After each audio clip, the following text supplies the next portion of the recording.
How to kill all mosquitoes in the area in just minutes. This simple but brilliant trick you can do tonight to eliminate all mosquitoes.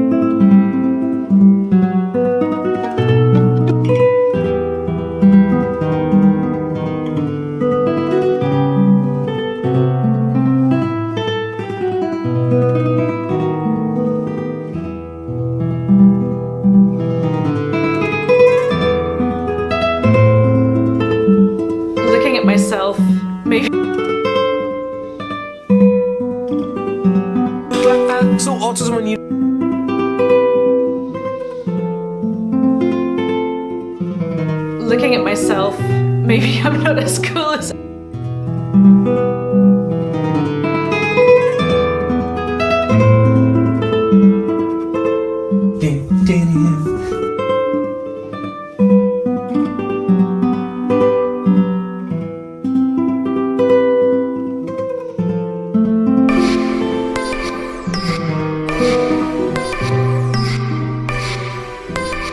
Well, hello into people, how are you guys doing? And today we're going to be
Hello YouTube, welcome back to another autism video. Now my last video was how to prevent an autism meltdown. That list was very short. This one is how to handle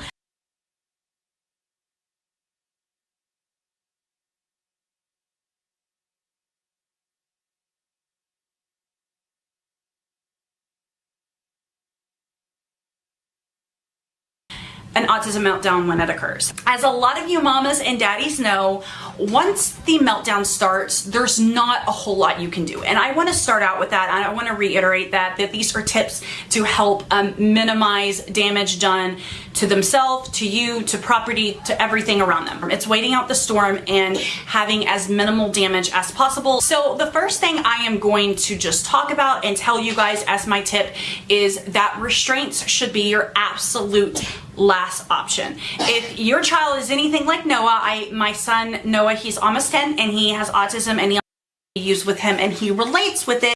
I'm going to just talk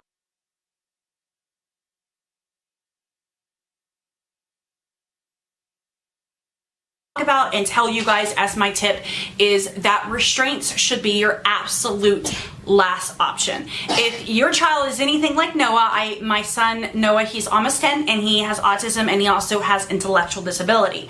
But for him, restraining him is I say it's painful, but we're not hurting him, but due to the sensory issues, it is painful for him. He just absolutely hates it. So I try to encourage that to be your last option.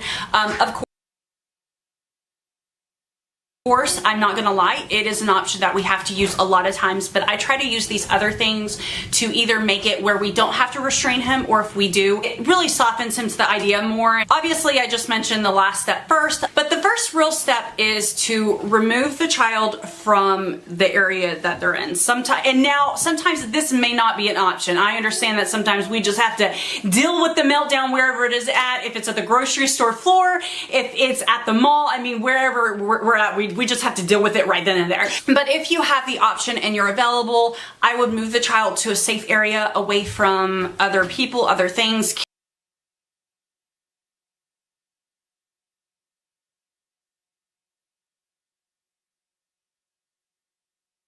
Kids, things that they can easily damage. We actually have a designated area in the homeschool room. It's not currently put up right now, but once everything's done, we've made this designated area kind of similar to what a school would do. So the next tip I have, a lot of you might think it's kind of silly, but it works really well with Noah, and it might not work with your child.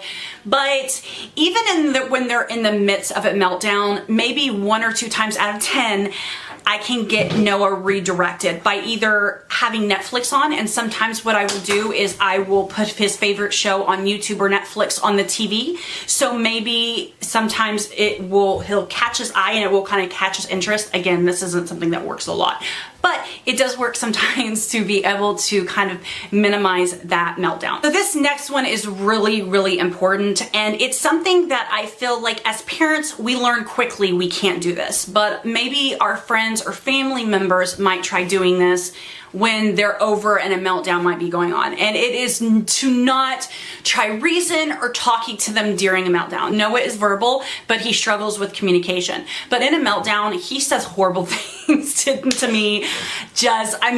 Mean things. He cusses at me. He's really upset.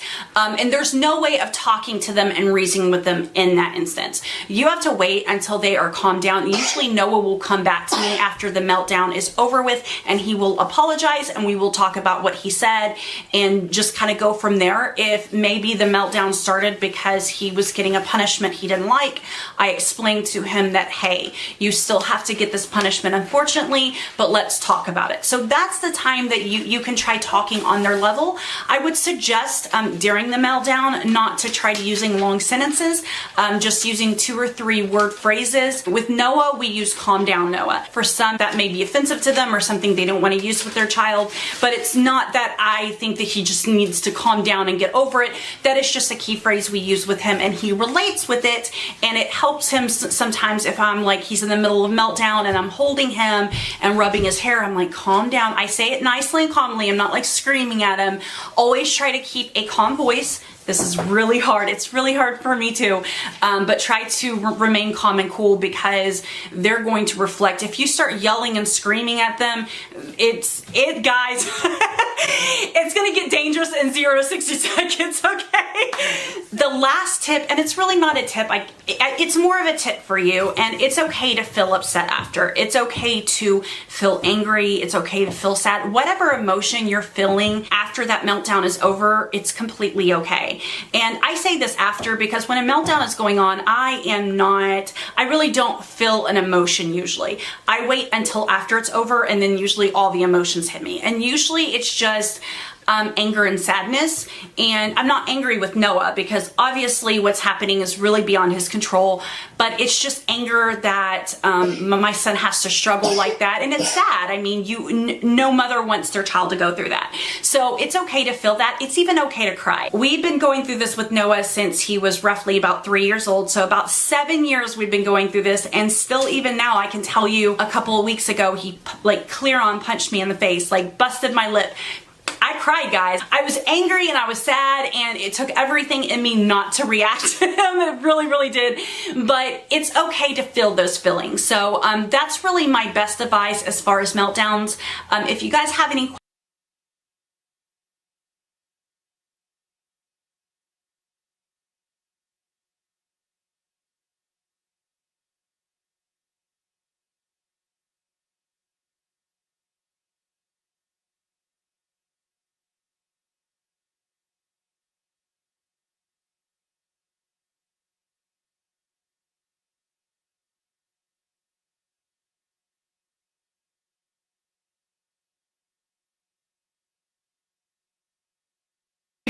not as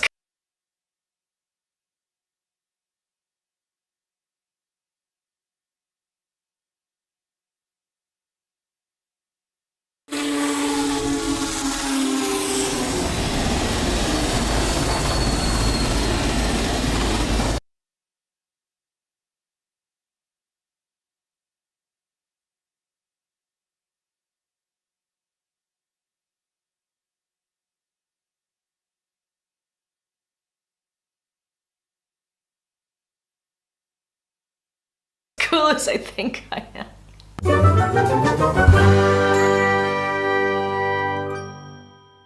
Hi everyone, welcome back to my channel.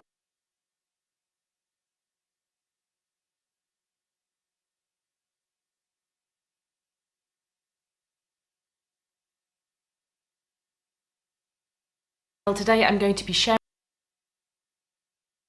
with you some tips and tricks that I use to manage the sensory aspects of my autistic experience. Having increased sensitivity to all.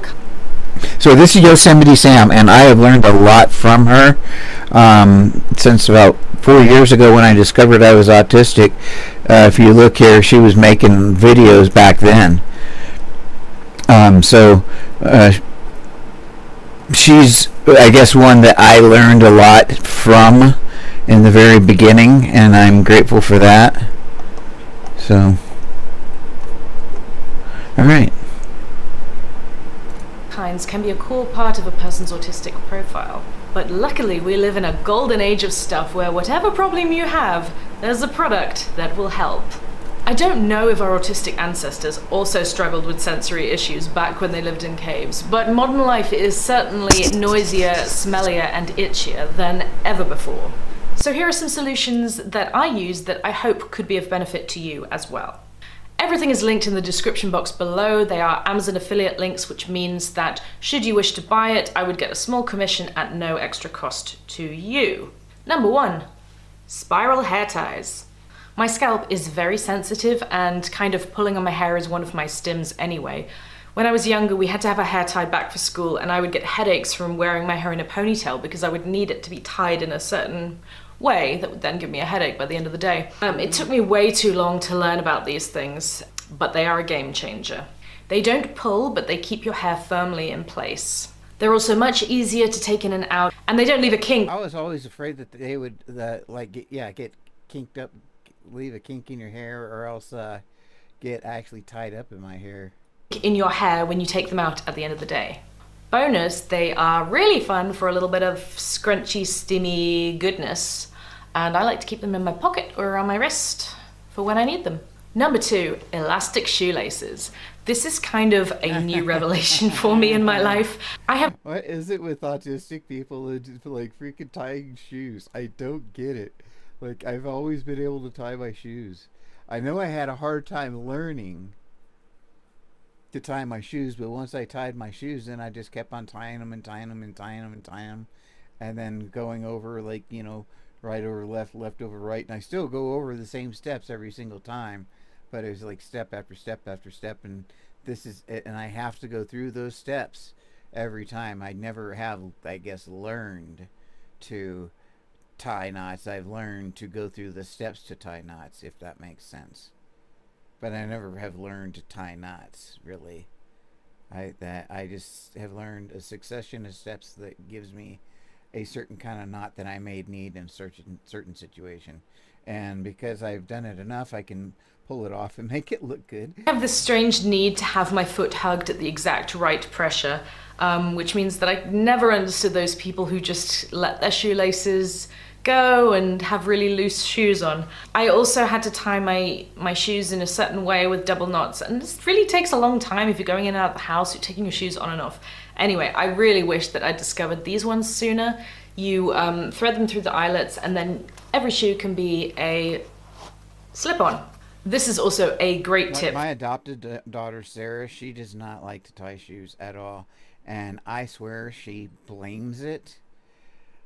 I think she blames it on only having one hand, but I think she could still do it. I think it's the autism more so than actually her disability as far as not having a hand. And I know that's completely valid in that respect, but I don't think that's the actual cause in her case. I think it just confuses the shit out of her, and she doesn't want to deal with it. And it's one of those things that it's pretty damn valid that she doesn't have a hand, you know. But I think if she really wanted to do it, I think she could, but it would take so much effort, and it would just be frustrating, and that's why it's just not worth it to her. It's just when she's got people that can help her, she'll get the help that she needs. But I think she uses a lot of slip-on things like this and so forth, so she doesn't have to really ask people to help For her. any pregnant woman as well. So I'm going to order some in a whole bunch of colours and transform my shoe collection, so there's much less swearing and cursing at my shoes on a day-to-day basis. Number 3, non-sticky sunscreen. I used to hate wearing sun cream as a child, and I still do if it's the wrong consistency. And some of it's like oily too, but we use a lot of the spray, the stuff that's kind of comes in an aerosol can. It's probably like only in America that it comes that way, but yeah, it's kind of like an aerosol can. We used to use that for horse shows and stuff like that, and that stuff worked really well. It wasn't too greasy, it wasn't sticky. I don't even know that we used a particular brand or anything. It was just that type of product worked well for us. Consistency. And certainly on an everyday basis, I was really But we also had pump bottles and stuff like that, and a bunch of other things. reluctant to put it on. But this stuff is so amazing. It says mild airy finish. It's from a brand that I found on Amazon called Etude House. It's funny, all that stuff's probably still out in the horse trailer right now as we speak. It's a Korean brand, and it goes on, it almost like is a bit of a primer, like it sort of photoshops you a little bit. Anyway, this stuff is SPF 50, it smells super nice and lemony, and it just goes on very matte. It's not sticky at all, which is great. Number 4, menstrual cups. I tried the regular menstrual cup the first time, and I found it painful because most of them have a stick that comes down from here and pushes into various parts of you when These aren't used as much in the United States. you sit down. However, you can get them with rings on the end. And this makes them, firstly, a lot more comfortable to have in, and secondly, much easier to get in and particularly out if you are a bit clumsy or just really not particularly dexterous like myself. My favorite brand is Mia Luna. They are quite inexpensive. They come in a wide variety of sizes, not just small, medium, and large, but they also have shorter and longer ones. And I think there could be something for almost everybody. I know some people still don't like them, but this was a bit of a game changer. Number 5, noise-cancelling headphones. These are definitely a bit of a stereotype of autism as depicted in the media. But, you know, you don't need to spend money on the really super expensive fancy Bose ones to get the job done. I got mine. And I got mine from Walmart. I really did. And they were just basically for construction type crews. In pink because And mine has a battery where it has a front directional mics. So wherever you're looking, their microphones are going straight at there. And even if it's a really loud noise, it muffles it, and you can adjust the volume to where you can hear. You can still hear a little bit from the outside, but it modulates the same rate at almost in real time, pretty much, that you can't hear the difference. So you do hear a microphone also that comes through, and so it's really nice. everything else seems to be pink these days. And I thought they would look more like I'm just trying to be cool and less like I'm desperately trying to block out the sound of 10 screaming toddlers with bells at the little gym.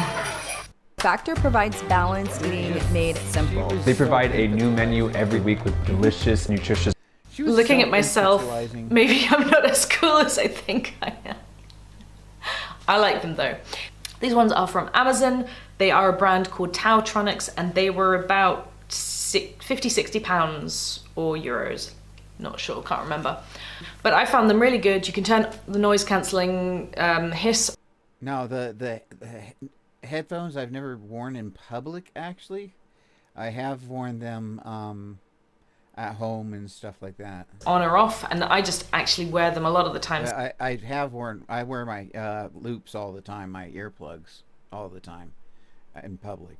As ear defenders rather than putting any music on them. But the music quality is good, so I would definitely recommend them, and they do fold up very nicely in a little box.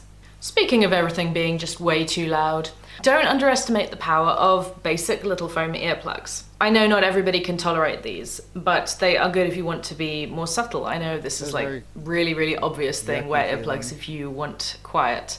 But the nice thing about these is that they are also squishy, so they're a little like sensory toy on the go that you can fiddle with in your pocket and no one will know.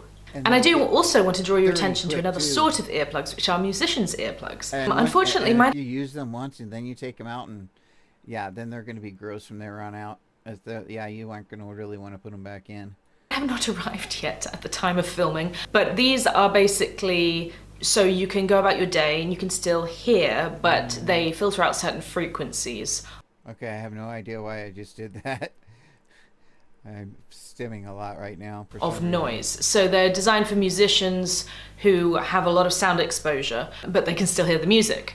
So this could be a useful thing if maybe you go to, if you go to a concert, or if you go to anything which has very amplified sound, or if you're in maybe a crowded pub, like that never happens anymore, but you know, something like that where there's a lot of background noise and you need to filter that out and concentrate on the sound that you do want to hear. If you have tried musician earplugs, please let me know how they are, because I am really looking forward to trying them and seeing if they make a difference, because obviously I use the loops and they're amazing. The foam earplugs muffle a little bit. I've got at least 3 pairs, maybe 4. And the noise-cancelling headphones are kind of obvious. So they are like maybe a little bit more of a subtle thing to use in certain situations. Now, I don't want you to think that you have to go out and spend money just to provide comfort for yourself. So this one is completely free. We all spend too much time looking at screens, and if you're watching this, you're looking at a screen right now. But most smartphones these days have a setting which is called eye comfort or something else, which basically filters out the blue light emitted from the screens. Autistic people might be or even on your laptop, and play around with that a little bit. I have mine. Let me see if I've got them here handy. No, I think I put them away.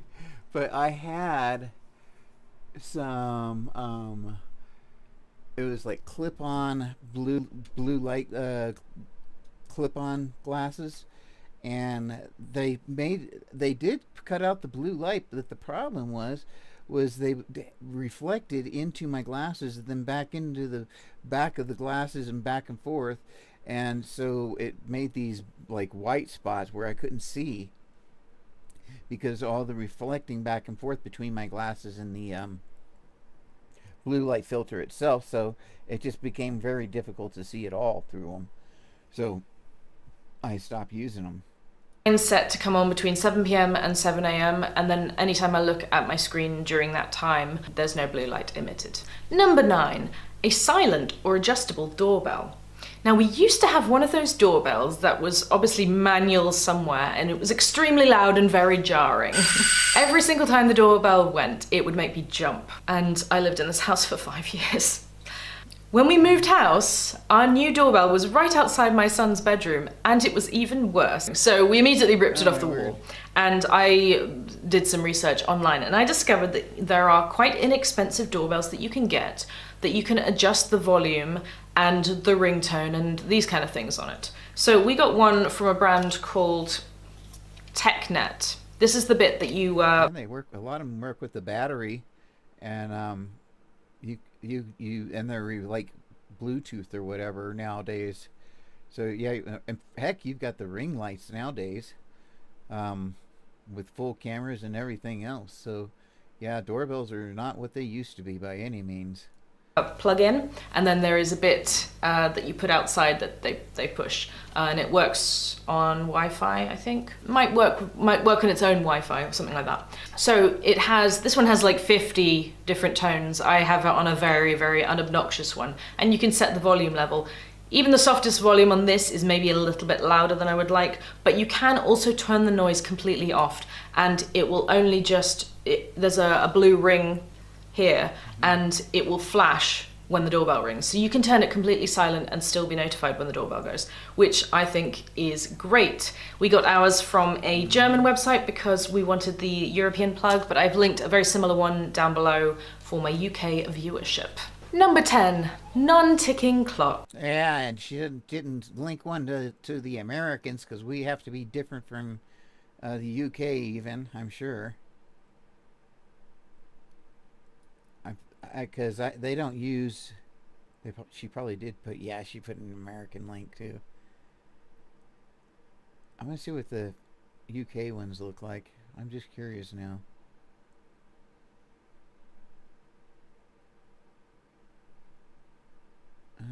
Nope, that's earplugs. Ah.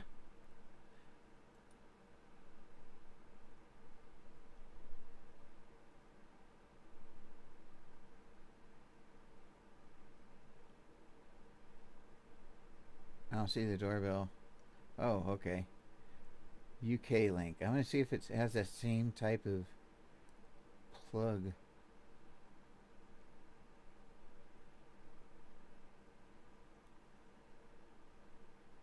Is it going to show it?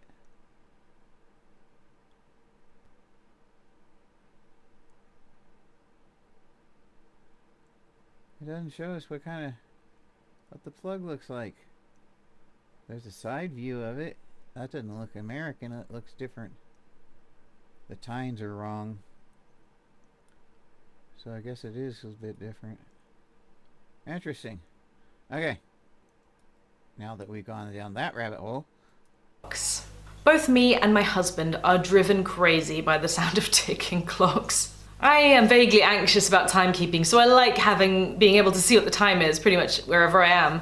So it really took a while for me to work out that these things even existed. But then I thought, what about those clocks they have in train stations? You know, just the smooth hand. And I looked online, and of course they exist. Ours is rose gold for when you want to enjoy watching the passage of time and our inevitable descent into old age. Number 11, bonus round. This is kind of an... I do not like... I mean... I love the old grandfather clocks, the ones you had to have the key to wind, that you would wind up, or and have the weights. Some of them, or both,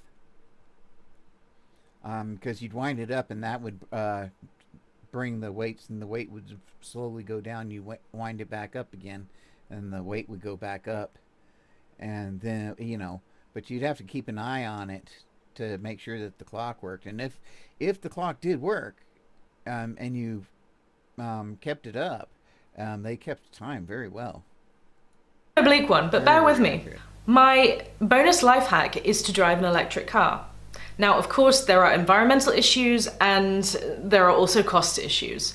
But purely from a sensory perspective, electric cars are quiet, they are smooth, and they are not stinky. If you can install a charging point at home, you also don't need to go to petrol stations where the fumes are, for me, quite unbearable. So if you can afford it, I would definitely recommend it. Or even just take one for a test drive and experience the difference for yourself. Electric cars are really... I'll try to get an electric conversion kit for a C3 Corvette. Coming down in price. And of course, the Tesla Model 3 is going to be absolutely revolutionary. They are all over the roads here in the Netherlands already. So if you have been eyeing the Tesla Model 3 and are considering it for your next car, I do have a referral code for that. Yeah, if you use this code to order it, you will get 1,000 free supercharging miles or 1,500 So Autism and University, here are 10 top hacks that you definitely need to do if you're in university or in school or in college or any type of educational body and you're on the autism spectrum. Mums and dads, if you're watching this, make sure you take note and relay this to your kids. Alright, let's get into it. Hey guys, this video is sponsored by the awesome First Words app. Now this app is an amazing app that helps young kids help them form words and read words in terms of anything from color. And it's super awesome. I think it's going to be amazing for autistic parents to help their kids in speech and language development. Okay, let's get on with the video. Guys, what's going on? Welcome back to the Aspie world. My name is Dan. I have autism, ADHD, OCD and dyslexia, and I make weekly videos all about this type of stuff to help you in your life and in your child's life if you're watching on behalf of them. So if you'd like to learn more about that and never miss a video, make sure to hit the subscribe button down below by clicking that notification bell where it says subscribe. And if you're watching on university and schooling, I have been through it. I did it later on in life because I had a late diagnosis of autism and I had no support when I was in school. But there are some things that are basically like musts, and these are empirical for making sure that you have a successful time in university or school or anywhere that you're learning academia in an educational establishment. So I wanted to go through these with you guys, and for your information, I did my degree in chemistry and I also did my dissertation on Minecraft. I built a tool in Minecraft to show kids how to learn quantum chemistry. So that being said, let's get into these hacks. Okay, so the number one is be organized. Create an organizational plan by ending each day by collecting all the handouts and paper that you get, then labeling them with the date in one corner, and then the opposite corner write page 1 of, and how many pages you got. So page 1 of 5, page 2 of 5, and that way you chuck all of them into a folder. So when it comes to revision, you know what date you have those notes, and you know in which order they were handed out, 1, 2, 3, 4, 5, or whatever. This is so important, and it was one of the biggest hacks I'd ever used when I was in university. Top tip, guys. Honestly, if you learn nothing else, this one will save your bacon a few times. Number 2 is carrying a fidget gadget or a stim toy with you, because sometimes when you're in class or you're in a certain environment in a college or something like that, you may feel a little bit on edge. I carry a bag with me with everything that I need. Edge or uneasy or a bit anxious, so having something like a fidget toy to hand will definitely help you. Yeah, I carry a small bag, like a small purse, and or it's like a little day pack thing. Here, let me see if I can reach it. I can probably reach it right now.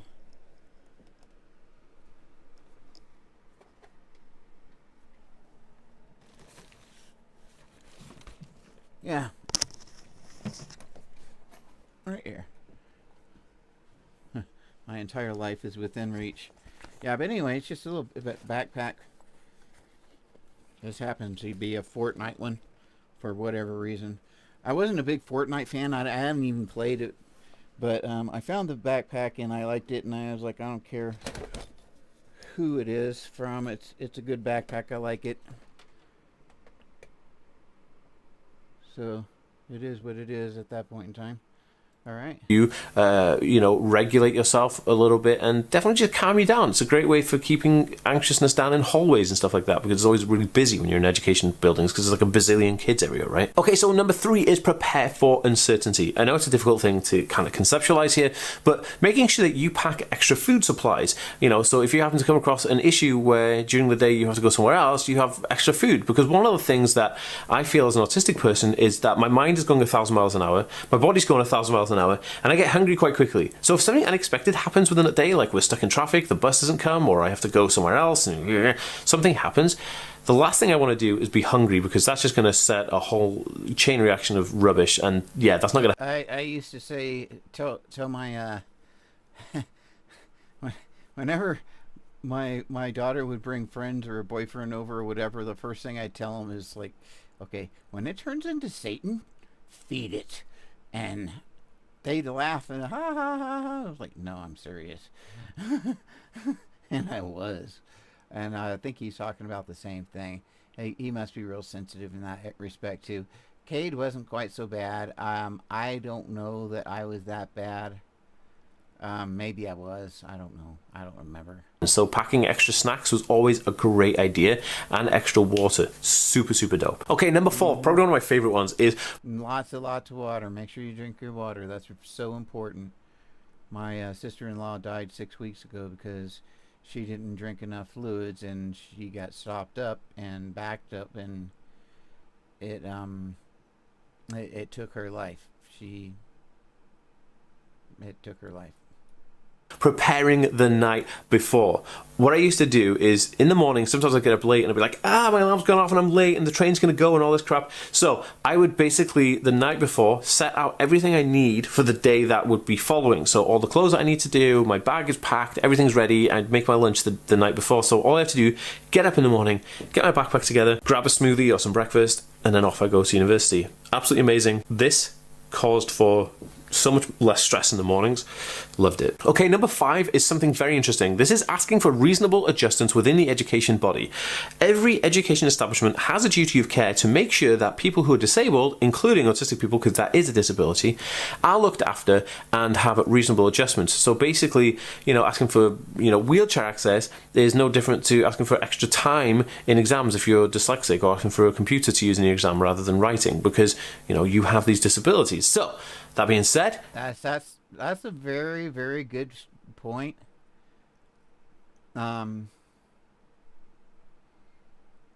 Cade, my son, was dyslexic, and that would have been very, very helpful, but I don't know if he would have actually spoken up for himself to say anything about it. I think he would just get frustrated and not do well on the test. asking for reasonable adjustments should be on your top priority list as soon as you start your university journey. Okay, so number 6 is audio record lectures. Now this is amazing. I actually have issues with focusing on stuff, especially when I'm sitting in a lecture and I try to focus, and I may miss information, which is it may miss it entirely. The professor may say it, but you may not catch any of it, and may have to listen to the lecture later to catch that, because when the professor said something, it sparks something in your mind, and so you're trying to conceptualize it and trying to frame it in a way that you understand. Yet they're still talking and they're still moving right along, and by the time you get that thought, you realize, oh, okay, now where was I? And you realize that the professor has now moved along and is on a different subject. So it gets very, very frustrating, because you don't know how the professor got from that point where you left off to where they are now. And if you do not have that recorded, you're just not going to get it back. It's vital to the course and your studies, and then your exams, and obviously eventually your grades. So I used to have a dictaphone attachment to my iPhone. I used to put it on the desk and I used to record the lectures. This was absolutely fantastic, because when I went back home, I could re-listen to the lectures as I'm doing the work and the coursework that they put out during the day, and it was just a great way to learn. But it was also a great way to have an archive of all of your lessons, especially when you want to go back and revise if reading isn't your strong point. Like, FYI, mine is not. 7 is so important. It's asking for help. Never be afraid to ask for help. A lot of people don't ask for help, but it's such a simple but amazing one. And that's exactly what I was just talking about with my son. If he had asked for help, if he had asked for mental help, he'd be alive. He didn't ask for mental help. He didn't ask for any help. And instead, he took his own life. If he would have asked for help, he would have gotten it. And he would be alive today.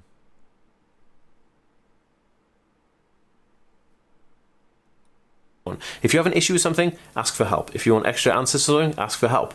Do you know one of the things that I actually asked for is old exam papers so I could study and practice, and I got those, So just always ask. You never know what help is available unless you ask the question. Number 8. Remember to have fun. It's an enjoyment part of your life. Don't think of it as a stress. Remember, you're only there for a short amount of time. It's an experience and it should be enjoyed. So please enjoy it. Take your time to sit back, soak it all in, and enjoy it. It is super important. I know it sounds stupid, like, Dan, how is this a hack? Seriously, the amount of people who don't enjoy their time because they're so stressed about the fact that they're there doing something, guys, it's life. Have fun. Number 9, this is something really interesting. Sensory clothes. Be sure to wear clothes that you feel sensory comfortable in. And that's one thing that when I, as a late diagnosed autistic, I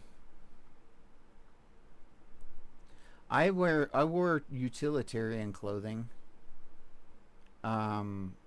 except for t-shirts. I wore t-shirts. I wore a lot of tie-dye t-shirts, and basically blue jeans of different sorts for different tasks. Sometimes coveralls for that same reason. But I never really wore clothes for comfort. I didn't have a lot of clothes for comfort except for sweats. But even the sweats that I had, I didn't realize you could get comfortable clothes. And when I met my wife, when we first started dating, she started buying me clothes.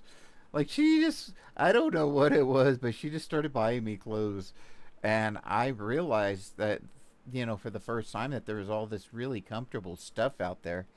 And I was absolutely amazed at it. And now I wear comfortable clothes, and I am very much aware, because if any clothes, like even socks, bite into me at all, and there's that little red mark or whatever when you take it off, like gals get on their backs from the bra, that hurts so bad. I don't know how else to say it. I mean, it is so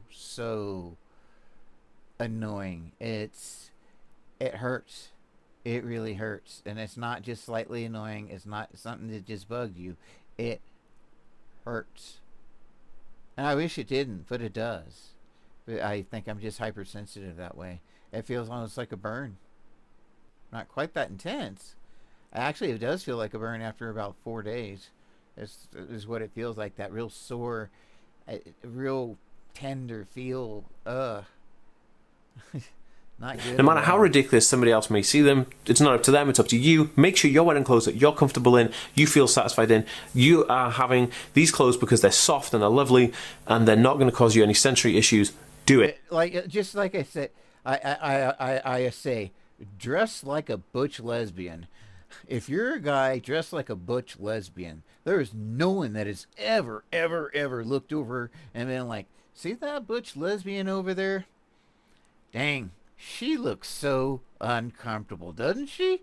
Oh, hell no. Like, those are the comfort queens, because they ain't got shit to prove to nobody, which is the best of the world. So if you dress like, just watch them, because they have the comfort clothes. They are the best for comfort clothing, and you can do no better.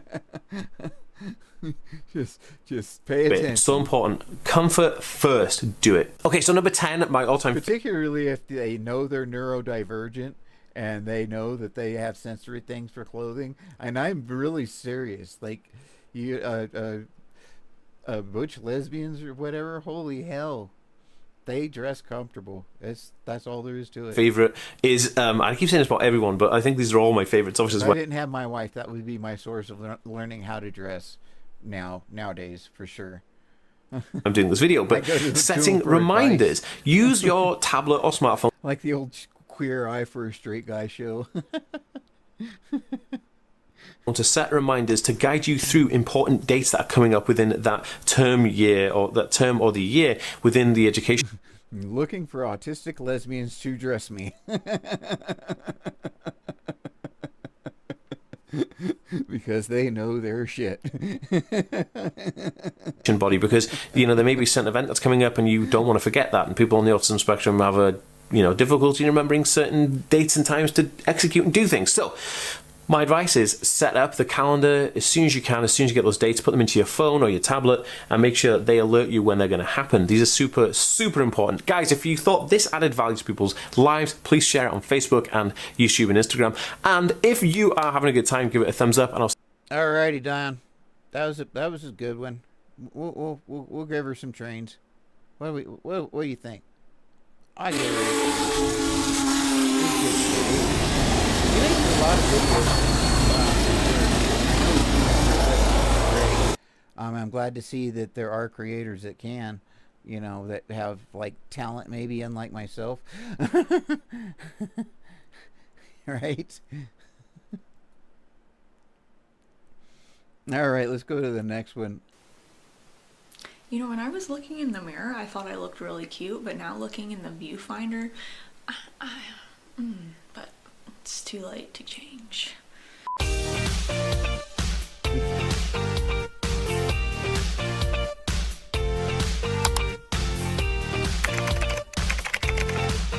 Hey everyone, it's Olivia and welcome back to my channel. If you're new here, thanks so much for stopping by. Like I mentioned, my name is Olivia. I'm 26 years That was a brilliant entry. old and I was diagnosed with autism a couple years ago at 24 years old, and here at my channel I try to make videos to bring awareness to females like me on the spectrum. I know I haven't posted a video in about a month and I'm really sorry about that, but I had a few big things happen in my life, so I'm going to just give you a quick life update. I think my daughter knows she's autistic. We haven't talked about it a lot, but I think she knows she is. And that's okay, because I told her she was autistic, and I wouldn't have told her if I didn't know, and she knew it. And I also told her, I was like, don't check me, or, you know, check my work. I expect you to. And she's like, yeah, I know you expect me to, and I am going to check. So we haven't really talked about it since, and it's not a big deal. It's for her mental health, so that she knows what's going on with her if her mental health bothers her or whatever. She at least kind of has a place to understand. That's all I cared about. If you don't care about this, please just skip over it. Hopefully you don't mind I'm saying something, but first things first, Alex and I got engaged. Holy smokes. And then I also launched two new businesses. One is my coaching, which I've been able to start coaching some of you guys, and I'm having so much fun. So if you're interested in getting coached by me, I will leave a link to my website down below. I also launched my edible online cookie dough course. So if you're looking to start your own business, you can purchase my courses online on how to start your very own business and become your very own boss, which I'll leave a link to that option down below too. Okay, so now jumping into the actual video, I'm going to be talking today about some tips on how you can better cope with your autism. I'm going to go over 6 tips that could just hopefully potentially make your life a little easier and less stressful if you're autistic and having trouble coping with your traits and your symptoms. So for tip number 1, if you deal with bad sensory issues, things you can do to kind of lessen those is, if you have a really sensitive hearing, wear earplugs or headphones in your ears when out in public or even at home if things. And you know what? Like, I can't tell if that's a full hoodie, but even hoodies I found, or earmuffs, can make a difference. Or my ex-wife used to have a headband that would go over the front part of her head and cover her ears, and she would go wear that out to do chores to keep her ears from getting too chilled. I always have to have my ears covered outside in the cold, no matter what. Even if there's the slightest of a chill, it hurts me. It really causes a lot of pain. I get a lot of pain for a lot of stupid reasons. I really do. But what it does is, if my ears get cold, it hurts my tympanic membranes. My tympanic membranes are extremely sensitive, and I don't know why, but they are. They are so sensitive, and they hurt so much all the time. That humbug you, don't be ashamed or embarrassed. I do that when I go out, like when I go to the movie theaters. I literally wear earplugs, those orange little squishy things in my ear. I wouldn't go to a movie theater without earplugs on, and I take my headphones with me. I bet you I got them in here. I take them with me for most places I go, and this is my bag that I just take with me everywhere. Yeah, here they are right here. Now, these I just got at Walmart. They're nothing special. These are like $20 things, but these right here are microphones. And these are dials right here. And there's a place, I don't know where it is. You put in the batteries. Oh, right here it looks like. Looks like it just goes on one side. But anyway, so what this does is it catches the sound and it converts it on the inside with this dial so that you can adjust the volume. So no matter how loud the noise is, this is a hard outside shell. It's hard, and it's really meant to block out all noise pretty much. So that way these mics can convert it for you so that it doesn't hurt your tympanic membranes. So I can put my earplugs on and put these on over the top. And and they just fold up really, really nice, so they fit in my bag here really well. I haven't had the occasion to use those but a couple of times. And I think it was at home because for whatever reason I wasn't using my earplugs. But yeah, they work really well. And that's the second line of defense for the earplugs. But there's also, like, I have tinted glasses here. These glasses are tinted, and I have darker tints and so forth. And then I have over glasses that will go over my tinted glasses for my eyes. And I have worn both together at the same time, particularly when outside in the sun. And then where you can wear hats with bills to shade your eyes. And it's really good even in the indoors. For instance, right now there's a light right above me here that I'm leaving on because it's basically my hair light. You can see the shadow from it there when I do this. So that's just basically so I look better on camera because I'm so freaking beautiful to look at. But otherwise I would not be putting up with that light up there, or these other two lights over here in my face that I am not enjoying right now. Hopefully I don't embarrass my now fiance Alex, but no, he doesn't care, even though I'm like, people probably think I'm so weird that I'm out to the movies with headphones in, but it just makes the movie bearable for me, because if not, I'd be like really in pain and just extremely uncomfortable throughout the movie. I also do this in busy grocery stores. You know, I think people now are starting to understand that people do have hearing sensitivities for whatever reason. I think people are understanding that. Or malls, especially like Target when it's really packed. Usually I'll wear like little earbuds. And also Walmart's now, I think it's from 8 to 10, Monday through Friday now, have a sensory time where basically they aren't moving their pallets around, they aren't running equipment. It's basically, I don't think they have any music going, anything. They try to make it, they don't do over the PA stuff.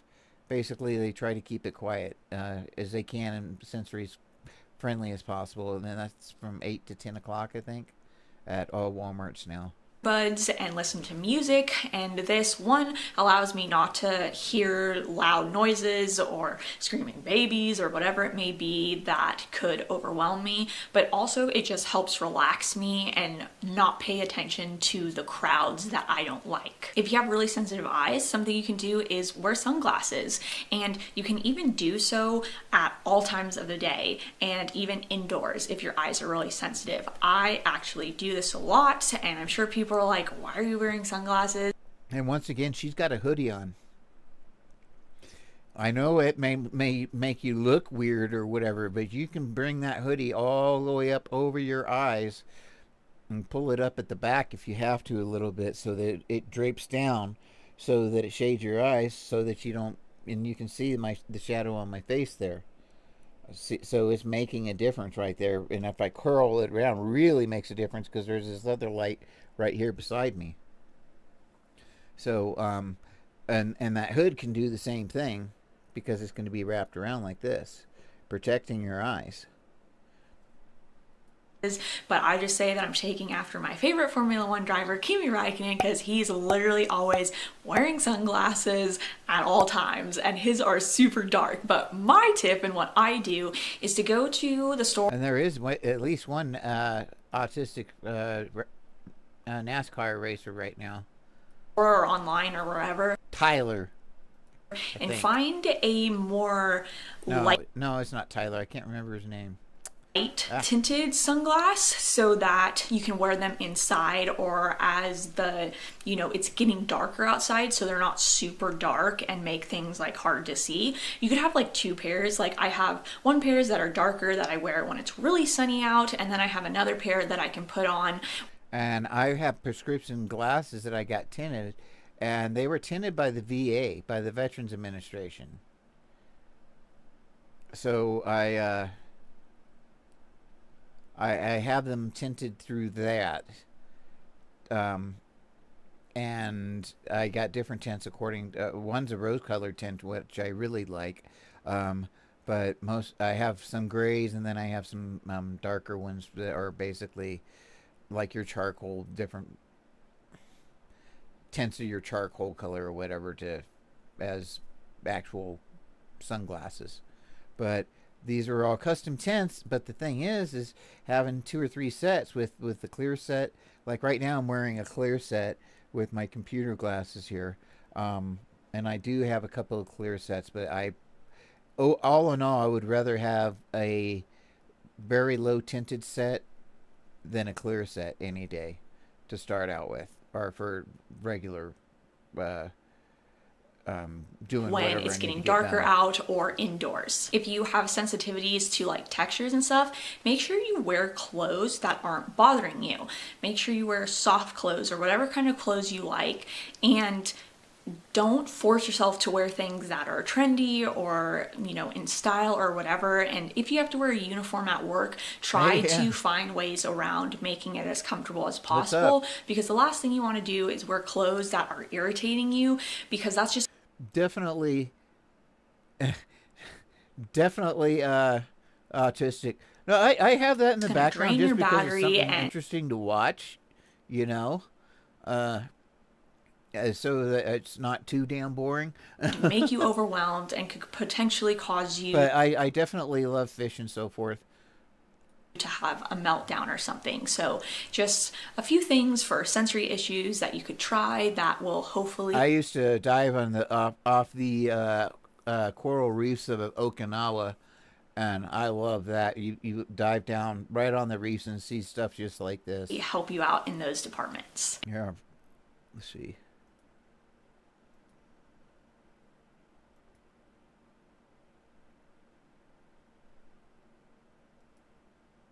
There we go. Yeah, the reefs look very different. The ones that I saw, these are very green. The ones that I saw had a lot of color to them in the Pacific, but it also depends on the condition and a lot of different other things with the reefs.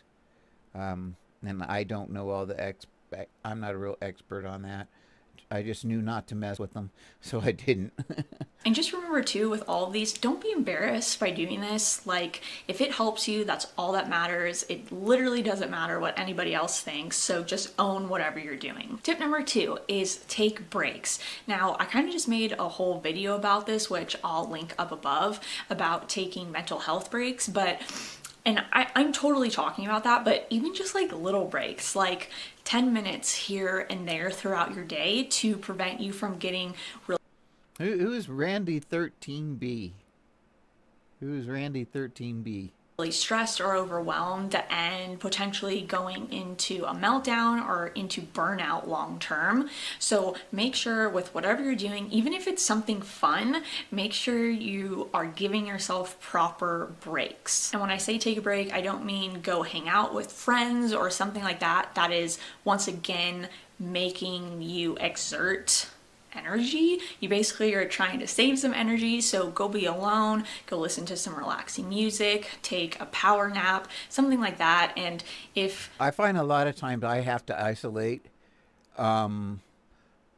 just to recharge or whatever, particularly when I go run with my wife. Now I am ADHD, but my wife is ADHD on steroids. She's not autistic, and I have a hell of a time keeping up with her. Oh my goodness, she will run. You're not able to do this because you have work or school or whatever like that, and your schedule is not so flexible.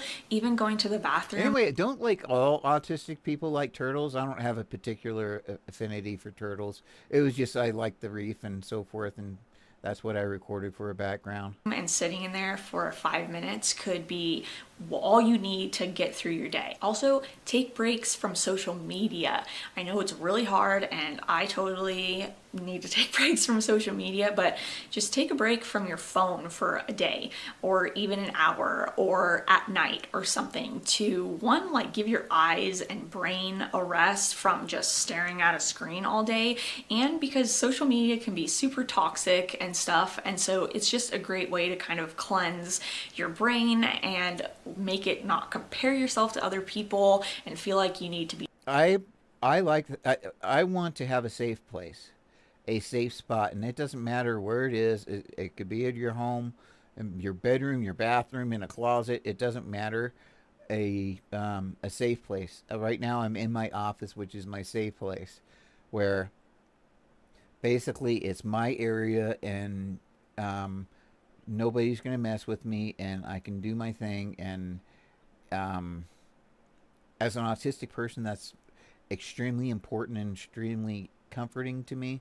And if anything changes in here, it's because I changed it. And so I kind of, in that sense, know where everything is. Even if I forgot it, I'll remember or recognize that I put something somewhere.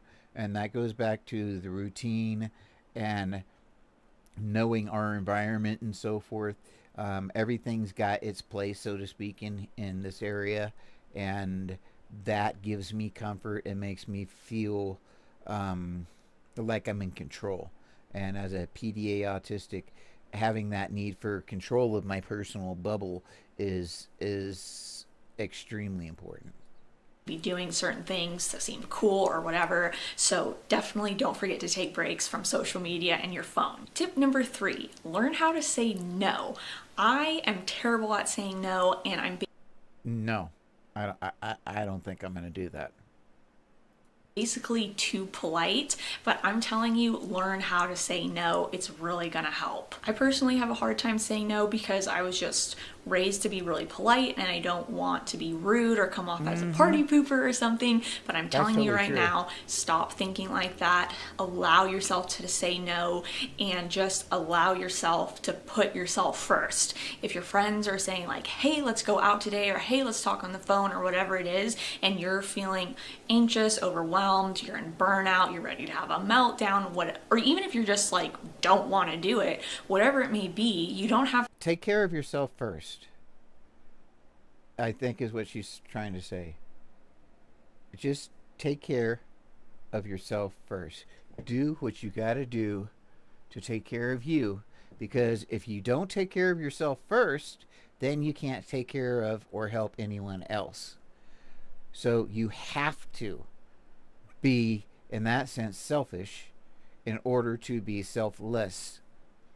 You have, the most selfless person you could possibly be is by taking care of yourself first, because if you're broken, you can't help anyone else.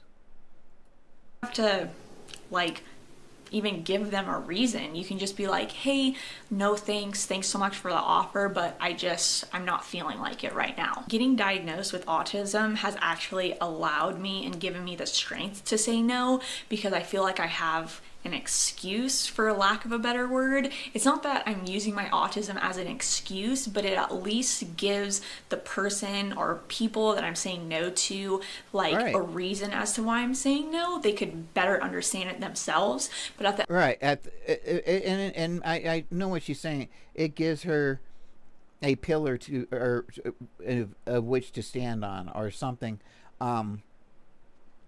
She can say, or validity. It gives her validity. I need to leave because I am autistic. I need a sensory break. And that diagnosis is giving her validity, so she doesn't have to sit there and justify and explain herself. She can just, with that validity, I'm an autistic person, bam, I need this, and takes care of that. At the end of the day, that's great. It doesn't matter what the other person thinks, if they understand, if they don't understand, if they make you feel bad about that, that's on them. What is my saying? Screw them, flap harder. And I think that's kind of where she's going right now. It's Basically, you just need to put yourself first and be able to say no to keep yourself regulated. Tip number 4, go and see a therapist and start going to therapy. I've been going to therapy pretty consistently since I was 13 years old, and it has absolutely helped me deal with my traits of autism. I didn't know they were autistic traits till I was 24, but still I was autistic, I just didn't know, so I still had all my symptoms and traits. And going to a therapist, I cannot highly recommend enough. It's one thing to talk to friends and family, but going to a licensed professional who really knows what they're talking about and who is unbiased and can give you honest and real feedback and real tips and tricks is so amazing. And it just feels good to vent and get it out to somebody. And so I truly highly recommend. Tip number 5, do things that you like doing to help counterbalance doing the things that you don't like doing. Now I'm sure you're thinking like, well, duh, I do that, but I just wanted to reiterate how important it is, because, you know, for every thing. So she's definitely struggling with appeasing other people. Definitely this the vibe I get here. That you do that is really draining, try to do something that brings you energy and brings you happiness in life. So obviously like your special interests or getting a little bit of exercise. And I personally don't really like exercising, but I try to push myself to do it because it brings me happy endorphins and just makes me feel really good. And it actually is good to exercise, as much of a pain in the butt it is. Like, I could never get into a routine, so to speak. But I did definitely exercise 3 times a week, and made it good afterwards. So I made it a forced routine, I guess, but it wasn't like a routine like I guess neurotypical people, where they just go do it just because they go do it.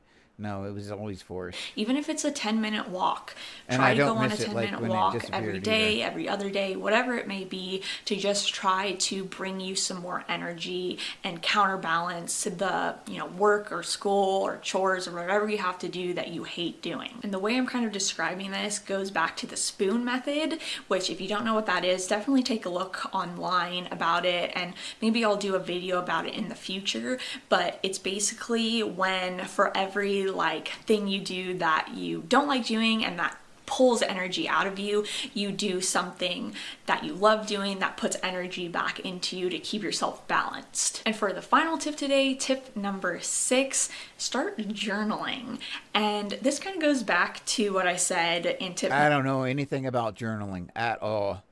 I don't know a dang thing. I cannot comment on that. I'm not even going to begin to try to comment on that. Let's see what Andy has to say. Well, hello, Inti people. How are you guys? I love the way why did he would always wave like that, and it looks so weird and awkward. Gotta love this guy. Well, hello, Inti people. How are you guys? Andy. He passed, unfortunately, a couple of years ago. I think basically kind of complications due to COVID, although it wasn't directly said. And today we're going to be talking about autism and change. I made this video last year, but I feel like that wasn't a very good explanation as to why autistic people find change difficult. So today, guys, I'm going to talk about what is change, why do autistic people struggle with change, the reactions when change happens, and then lastly, I'm going to give you guys 5 tips as to how you can manage change more effectively. So stick around till the end of the video. But I talk about autism all of the time on this channel, and if it sounds like your cup of tea and you want to stick around, then please consider subscribing down below and turning on those notifications so you do not miss an upload. So firstly, what is change? Basically, change in its fundamentals is where something is different, whether this is a change of environment, whether this is a change in routine or an object missing. Change is something different to what you expected or something that you are used to. But why do autistic people find change so difficult? With me, it's all to do with the familiarity, whether it's the familiarity of a certain place, of a certain object, or whatever. Familiarity at its core is security. It's and that's again when I was talking about my particular space. Once again, there's that familiarity, and I'm in control of this space, and that gives me even more familiarity. Base of safety. You know, it brings safety to myself as well as others on the spectrum. You know, people have routines and stuff that they religiously stick to, but for a lot of us on the spectrum, it's a way of life, you know, having that familiar routine, know exactly what you're doing every single day, you know, that sort of thing. So to give you guys an example, I recently moved house, and moving house is apparently one of the most stressful things that you can do in your life. So yeah, it's been very, very interesting. I moved house. That must have been moving. Whole new house thing, and you know, doing bills and all the rest of it. So because this was an unfamiliar change to me... Well, of course, in America, we got trailers, so, yeah, when we say we moved house, it's talking about the whole damn thing. Just run backed up a old pickup truck and moved the whole darn thing. That's what we're talking about. I didn't know what to do, and I just found it quite a stressful process, because I've been used to living in a certain place, and there was a familiar routine around that, and there was familiar items and everything like that. To come into a new house with nothing apart from our belongings, it was a bit weird, because we had to figure out where stuff was going to go and everything like that, and it was just... That's honestly how I was feeling for the first few days when I moved in. Yeah. So now I want to talk about some of the reactions that happen within the body mainly, as well as externally, when change happens for an autistic person. You know, I can only talk about my experiences, but when change happens, even if it's a small change, it really stresses me out. You know, I just feel really tense, it just builds up anxiety. Like, I mean, the smallest thing that does agitate me a little bit is like change of food. So I like noodles from a pot, like naked noodles. I love those things. You know, a lot of us have the same food. Or prefer the same food. If it wasn't for my wife, I would always eat the same thing. However, someone bought different noodles, like it was a different manufacturer, it was the same flavour and everything like that, but it still stressed me out because I didn't know really what to expect. Because it's a different brand and everything like that, you know, there's loads of things to consider, you know, the texture of the noodles, the flavour, all of that stuff. It's a small thing, it really is, but it does build stress and anxiety for me personally. You know, these little things can build up over time, and it just drains me, you know, little changes over a constant period of time. So when I've reached my peak of anxiety... With PDA, I want control of my environment, and that's why it's so important, I think, to have your own little space, your own little hidey hole, where nobody else goes to, and it's just your environment. You can do your thing. I literally just drop right back down and I just can't function. I literally just can't function at all. And this is a very typical experience for people with autism. It's a daily thing for a lot of us. Okay guys, so are you ready for some tips? I've got 5 tips for you on how to manage change more effectively. The first one is have a plan B, C, and D. Basically, when you're going into... A lot of times I'll go into something planning to plan as I go along. So that way I'm ready to adapt quite readily, because that's part of the plan. That is the plan, to adapt as I go. And I know that sounds silly, but if you put your mind into that frame of reference, it does make it easier, and it certainly can anyway. To a situation and you have expectations of how that situation's gonna go, if it doesn't go the way that you expect, or there's a sudden change, then you have a plan B, a C, or a D. You can make as many alternative plans as you want, but at least it prepares you in a more thorough way. So for example, say you take a particular bus. Say if it goes amiss and it just doesn't turn up, have a plan B. So you could take another bus that takes you to the same destination, or if there's a family member around that can take you to the place that you want to go. I know it's not ideal, but at least it's better than having one plan and then that plan going wrong, if that makes sense. The second tip that I have for you guys is get involved with the change. So when I moved house, I was scared. However, I know within myself when there's a change, what I think he's talking about is I kind of like call it the 3-second rule.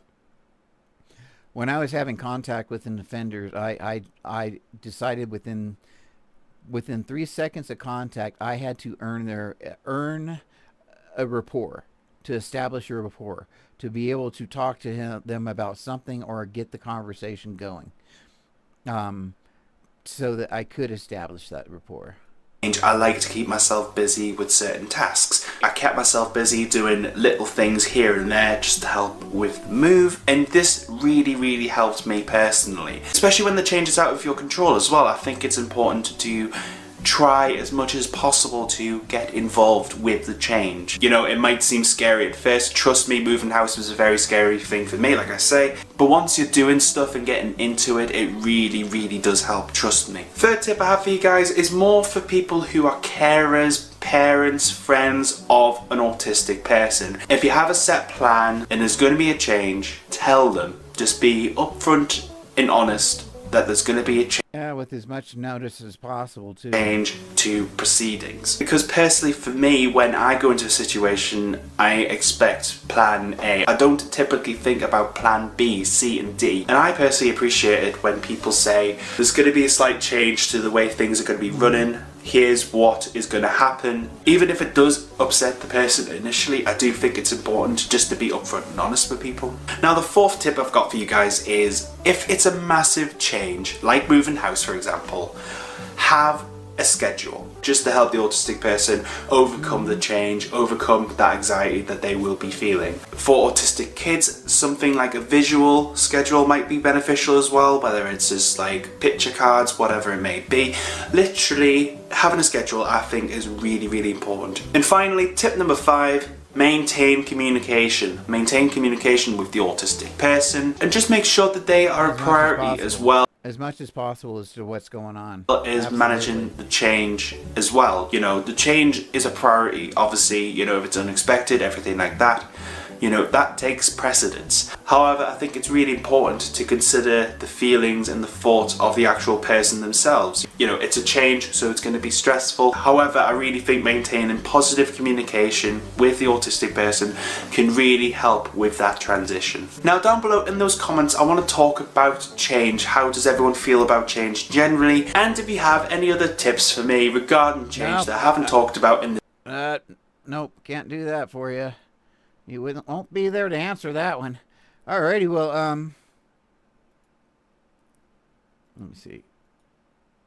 There we go. I am going to call it a quits for this one. This was just a quick little one before 6 o'clock here in 2 hours. I will be, or a little less than 2 hours, I will be going right back on, and we'll be doing the news of the day and actually the last couple of days. So I need to jump off so I can get on that. I will talk at you guys later and see you guys later. This is David Page. Screw them. Flap harder.